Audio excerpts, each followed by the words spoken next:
कबूतर और मधुमक्खी की कहानी। एक जंगल में नदी किनारे पेड़ पे एक कबूतर रहता था।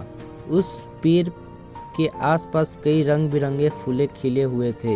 एक दिन एक मधुमक्खी फूलों का रस इकट्ठा करने के लिए नदी के किनारे आई और रस का इकट्ठा करते हुए अचानक नदी में गिर गई। मधुमक्खी बाहर निकलने के लिए पंख फड़फड़ाने लगी।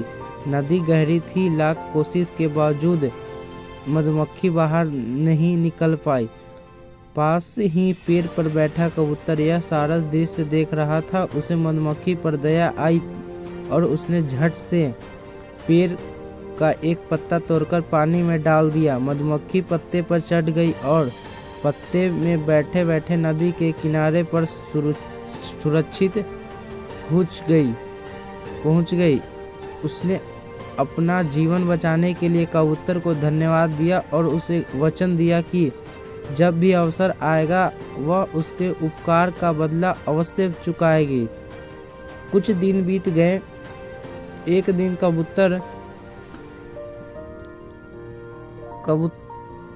कबूतर दाना खोजने जंगल में निकला।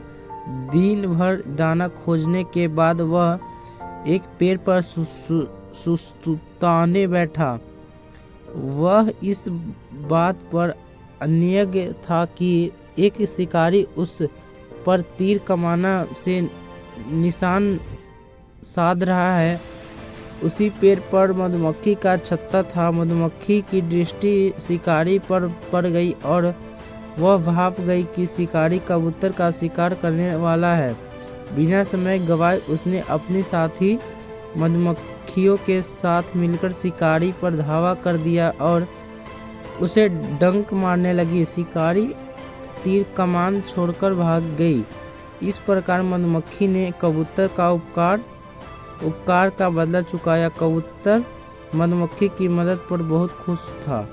उस दिन से मधुमक्खी बहुत अच्छे दोस्त बन गए। दोस्तों, कहानी से सीख मिलती है हमें हमेशा दूसरों की मदद के लिए तैयार रहना चाहिए। जब हम दूसरों की मदद करेंगे तब वक्त आने में हमें मदद प्राप्त करेगी।